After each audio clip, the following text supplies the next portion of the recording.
بسم اللہ الرحمن الرحیم۔ ناظرین، وہ فرعون جس کا ذکر قرآن پاک میں ملتا ہے، جو حضرت موسیٰ علیہ السلام کے دور میں پایا جانے والا فرعون تھا۔ فرعون بدبخت کا تعلق قبیلہ قبطیہ سے تھا اور اس کی عمر 400 سال تھی۔ اس 400 سال کی عمر میں وہ نہ تو کبھی بیمار ہوا اور نہ ہی کبھی اس کے سر میں درد ہوا اور نہ ہی کوئی دشمن اس پر غالب آ سکا۔ اس کا چہرہ تانبے کی طرح چمکتا تھا، اسی وجہ سے یہودی اس کو قبوس کہا کرتے تھے۔ فرعون بادشاہ بننے سے پہلے محنت مزدوری اور تجارت کیا کرتا تھا۔ ایک دن یہ محنت مزدوری سے تنگ آ کر بازار کی طرف نکلا اور وہاں پر اس کی ملاقات ہامون سے ہوئی۔ دیکھتے ہی دیکھتے ان دونوں بدبختوں کی ملاقات دوستی میں بدل گئی۔ اگرچہ یہ دونوں ملعون کام کی تلاش میں شہر کی طرف روانہ ہو گئے اور ان دنوں شہر میں خربوزوں کی خرید و فروخت کا کام زیادہ تھا۔ اس طرح یہ دونوں بدبخت ایک خربوزے والے کے پاس گئے اور اس سے کام مانگا۔ چنانچہ اس خربوزے والے نے ان دونوں سے کہا کہ میرے خربوزے لے جاؤ اور بازار میں جا کر فروخت کرواؤ۔ جب یہ مال تم دونوں فروخت کر لو گے تو میں تمہیں کھانے کے لیے کچھ دے دوں گا۔ اس وقت خربوزے والے کی یہ بات سن کر فرعون نے ہامون سے کہا، تم یہیں ٹھہرو اور میں یہ خربوزے لے جاتا ہوں اور بازار میں فروخت کر کے آتا ہوں۔ چنانچہ ایسا ہی کیا گیا۔ فرعون وہ خربوزے لے کر شہر کی طرف چلا گیا اور وہاں جا کر فرعون نے دکانداروں سے خربوزے خریدنے کو کہا۔ تو اس وقت دکانداروں نے فرعون سے کہا، ہم تو سودا ادھار پر لیتے ہیں اور فروخت کرنے کے بعد اس کی رقم ادا کرتے ہیں اور یہاں یہی دستور ہے۔ چنانچہ دکانداروں کی یہ بات سن کر فرعون کچھ دیر کے لیے خاموش ہو گیا اور پھر اسی وعدے پر وہ سامان فروخت کر کے واپس چلا آیا۔ واپس آ کر خربوزے کے مالک سے کہا کہ مجھے یہ کام اچھا نہیں لگتا۔ اتنا بول کر فرعون وہاں سے چلا گیا۔ اب فرعون کو کسی اچھے کام کی تلاش تھی جس کی وجہ سے فرعون زیادہ سے زیادہ مال، دولت اور روپیہ پیسہ کما سکے۔ اس کے بعد فرعون بادشاہ مصر کے دربار میں چلا گیا اور اس کی خدمت میں جا کر درخواست پیش کی کہ میں بہت دور سے آیا ہوں، میں بہت غریب ہوں اور مجھے کسی کام کی تلاش ہے اور میں کھانے پینے سے بھی عاجز ہوں۔ برائے مہربانی اپنی سلطنت میں مصر کے اسی شہر میں بطور فتویٰ مجھے کوئی کام دے دیا جائے اور اس غلام کو اس جگہ پر معمور فرما کر سرفراز کیا جائے۔ چنانچہ اس وقت فرعون کی یہ بات سن کر مصر کے بادشاہ نے کہا کہ تو کون سا کام چاہتا ہے؟ چنانچہ بادشاہ کی یہ بات سن کر فرعون نے کہا کہ مجھے مصر کے قبرستان کی دروگنی دے دی جائے اور اس کے بدلے میں کچھ رقم فدیے کے طور پر شاہی خزانے میں جمع کرواؤں گا اور باقی رقم اپنے پاس رکھوں گا اور میری اجازت کے بغیر مصر کے اس قبرستان میں کوئی بھی مردہ دفن نہ ہوگا۔ یہ بات سن کر اس وقت کے بادشاہ مصر نے فرعون کو مصر کی قبرستان کی دروگنی دے دی۔ چنانچہ اس طرح مصر کے قبرستان کی دروگنی ملتے ہی فرعون بہت خوش ہوا اور خوشی خوشی جا کر قبرستان کے دروازے پر بیٹھ گیا اور یہ انتظار کرنے لگا کہ اب کون آئے گا جو اپنے مردے کو قبرستان میں دفن کرے گا۔ ناظرین، اللہ کے حکم سے ایسا ہوا کہ اسی سال مصر میں ایک وبا پھیل گئی جس کی وجہ سے مصر کے بہت سارے لوگ مرنا شروع ہو گئے۔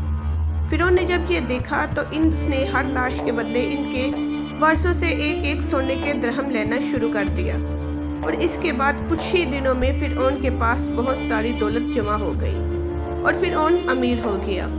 اتنا زیادہ مال و دولت اکٹھا ہو جانے کے بعد فرعون نے سوچا کیوں نہ مصر کے تمام قبرستان کو اپنے اندر میں کر لیا جائے، لہٰذا فرعون نے ایسا ہی کیا۔ فرعون نے وقت کے بادشاہ کو بہت سارے پیسے دیے اور مصر کے تمام قبرستان کی دروگنی اپنے ذمہ لے لی۔ چنانچہ اس طرح قبرستان فرعون کی دروگنی کے ذریعے بادشاہ مصر کے خزانے میں بہت سارا روپیہ پیسہ جمع کرواتا اور فرعون کے اس عمل سے بادشاہ مصر بہت خوش ہوتا اور بادشاہ مصر فرعون کو پیار و عزت دینے لگا۔ چنانچہ اسی دوران اللہ کے حکم سے ایسا ہوا کہ اسی وقت مصر کا وزیر مر گیا اور چونکہ فرعون اس وقت بادشاہ مصر کا بہت زیادہ قریب بندہ بن چکا تھا، لہٰذا مصر کے بادشاہ نے فرعون ہی کو مصر کا وزیر مقرر کر دیا۔ اقتدار ملتے ہی فرعون اقتدار کے نشے میں بدمست ہو گیا اور اس نے اپنے بدبخت دوست ہامون کو بھی اپنے پاس بلوا لیا۔ اس وقت فرعون اپنے دوست ہامون سے کہنے لگا کہ میں چاہتا ہوں کہ میں خدائی کا دعویٰ کروں اور ساری مخلوق مجھ کو خدا مانے اور میری عبادت کرے۔ فرعون کی یہ بات سن کر ہامون بہت حیران ہو گیا اور ہامون فرعون سے کہنے لگا کہ اگر تو خدائی کا دعویٰ کرنا چاہتا ہے تو سب سے پہلے بنی اسرائیل کی تمام مخلوق کو اپنے ہاتھ میں لے لے اور ان کے دل میں اپنی محبت پیدا کر۔ ہامون کی یہ بات سن کر فرعون نے ہامون سے کہا کہ ایسا کرنے کے لیے آخر کیا جائے اور یہ لوگ کس طرح مجھے اپنا خدا تسلیم کریں گے، کیونکہ اس وقت تمام لوگ حضرت یوسف علیہ السلام اور حضرت یعقوب علیہ السلام کے دین پر تھے، اور کس طرح وہ لوگ اپنے دین کو چھوڑ کر فرعون کو اپنا خدا تسلیم کرتے۔ اس وقت فرعون نے اپنے دوست ہامون سے اس کے بارے میں کوئی تدبیر نکالنے کو کہا۔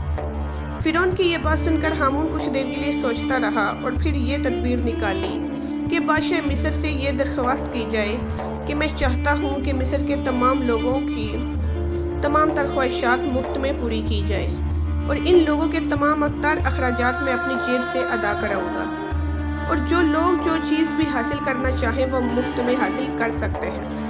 چنانچہ اس وقت بادشاہ مصر نے فرعون کی یہ بات سن کر اس کی یہ درخواست قبول کر لی اور 1 سال کے لیے تمام مصریوں کو یہ رعایت فراہم کر دی، اور فرعون نے 1 سال میں ہونے والے تمام تر اخراجات کی رقم ہامون کے ہاتھوں بادشاہ کے خزانے میں جمع کروا دی، اور پورے مصر میں یہ اعلان کروا دیا گیا کہ اس سال خزانہ رعایتیوں پر دستیاب ہے۔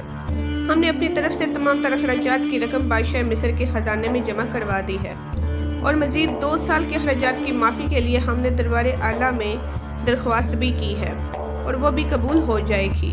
چنانچہ فرعون کی یہ بات سن کر مصر کے تمام لوگ بہت خوش ہوئے، اور مصر کے تمام لوگوں نے فرعون کی ترقی کے لیے خوب دعائیں کی۔ چنانچہ ادھر مصر کے عوام فرعون کے اس عمل سے بہت خوش تھی، اور ادھر چند دنوں کے بعد مصر کا بادشاہ اللہ کے حکم سے اپنی موت آپ مر گیا۔ چنانچہ اس وقت مرنے والے بادشاہ کا کوئی بھی وارث نہ تھا جو اس کے تخت پر بیٹھتا اور اس کی بادشاہیت کو سنبھالتا۔ اس طرح مصر کے بادشاہ کی تدفین کے بعد 3 دن تک عیادت ہوتی رہی، اور چوتھے روز مصر کے تمام لوگ بادشاہ مصر کے دربار میں حاضر ہوئے اور کہنے لگے کہ بادشاہ کے تخت پر کس کو بٹھایا جائے، کیونکہ ملک بادشاہ کے بغیر نہیں چل سکتا۔ چنانچہ اس وقت مصر کے لوگوں نے فرعون سے یہ نیکی دیکھی تھی کہ فرعون نے 3 برس کا خزانہ مصر کے لوگوں پر معاف کروا دیا اور ان کے اخراجات کا خرچ اپنے پاس سے بادشاہ مصر کو دیا تھا۔ اس لیے مصر کے تمام لوگ فرعون کے اس عمل سے بہت زیادہ خوش تھے۔ فرعون کی یہ خیر خواہی دیکھ کر مصر کے لوگوں نے بدبخت فرعون کو بادشاہ کے تخت پر بٹھا دیا، اور اس طرح فرعون بدبخت مصر کا بادشاہ بن گیا۔ اس وقت لوگوں نے یہ خیال کیا کہ فرعون بہت اچھا انسان ہے اور ہماری رعایا کا بہت اچھا خیال رکھے گا۔ اس طرح جب یہ فرعون مصر کے وزیر سے مصر کا بادشاہ بنا تو اس وقت فرعون نے اپنے دوست ہامون کو مصر کا وزیر مقرر کر دیا۔ فرعون مصر کا بادشاہ بنتے ہی اپنے دوست ہامون سے کہنے لگا کہ اب پورے مصر میں ہماری بادشاہی ہے، ہم جو چاہے کر سکتے ہیں۔ اس وقت فرعون نے ہامون سے کہا کہ اب کوئی ایسی تدبیر نکالو جس کی وجہ سے مصر کے تمام تر لوگ مجھے خدا ماننے لگے اور میری عبادت کرنے لگے۔ اس وقت ہامون بدبخت نے فرعون سے یہ مشورہ دیا کہ جتنے بھی علماء دین جو تدریس کا کام کر رہے ہیں وہ سب کے سب دین کی تدریس کو ختم کر دیں اور لوگوں کے درمیان اسلام کی تبلیغ کا سلسلہ بالکل ختم کر دیا جائے، تاکہ آہستہ آہستہ تمام لوگ اپنے دین سے دور ہو جائیں اور اپنے دین سے بے خبر ہو جائیں، اور آئندہ آنے والی نسلیں دین سے بے خبر اور جاہل پیدا ہوں۔ چنانچہ ہامون کی یہ بات سن کر فرعون نے فوراً یہ حکم جاری کر دیا اور مصر کے اندر درس و تدریس کا یہ سلسلہ ختم کر دیا گیا، اور فرعون نے مصر کے اندر یہ حکم جاری کر دیا کہ کوئی بھی شخص مصر میں درس و تدریس نہ کرے ورنہ اس کو قتل کر دیا جائے گا۔ فرعون بادشاہ کا یہ حکم سنتے ہی درس و تدریس کا یہ سلسلہ ختم کر دیا گیا اور مصر کے لوگوں نے بالکل پڑھنا لکھنا چھوڑ دیا۔ چنانچہ اس طرح درس و تدریس کا سلسلہ ختم ہونے کے بعد وقت گزرتا گیا اور وقت کے ساتھ ساتھ تمام لوگ جاہل بن گئے اور علم سے دور ہو گئے اور اپنے حقیقی خدا اللہ تعالیٰ کو بالکل ہی بھول گئے۔ اس وقت مصر کے لوگوں کی یہ حالت ہو گئی کہ وہ جانوروں کی طرح جاہل بن گئے۔ اس وقت فرعون نے تمام مصر کے لوگوں کو یہ حکم جاری کیا کہ مصر کے تمام لوگ اپنے اپنے گھروں میں بت بنا کر اس کو سجدہ کیا کرے اور اس کی پوجا کیا کرے۔ چنانچہ فرعون کے یہ حکم پاتے ہی ایک قوم جو اس وقت کثیر تعداد میں تھی انہوں نے بتوں کی پوجا کرنا شروع کر دی، اور وہ آہستہ آہستہ یہ بت پرستی بڑھتی چلی گئی، اور یہ سلسلہ 20 سال تک جاری رہا۔ اور پھر اس کے بعد فرعون نے مصر میں یہ اعلان کروا دیا، اور اس اعلان میں یہ الفاظ لوگوں کے کانوں تک پہنچائے جس کا ذکر قرآن پاک میں یوں ملتا ہے: کہ پس لوگوں کو جمع کیا اور لوگوں سے کہا کہ میں ہوں رب تمہارا سب سے بڑا اور بلند۔ ناظرین، اس طرح لوگ کئی سال تک بتوں کی پوجا کرتے رہے۔ جب لوگ مشرک اور بت پرست بن گئے تو اس وقت فرعون نے یہ حکم جاری کیا کہ اپنے گھروں میں موجود تمام بتوں کو توڑ دیا جائے اور مجھے خدا مانا جائے اور میری پوجا کی جائے۔ چنانچہ فرعون کا یہ حکم ملتے ہی تمام لوگوں نے ایسا ہی کیا۔ تمام قوم نے بتوں کو توڑ دیا اور فرعون کو پوجنا شروع کر دیا اور فرعون کو خدا ماننے لگے۔ لیکن قبطی قوم کے علاوہ کوئی دوسرا فرعون کو خدا نہیں مانتا تھا۔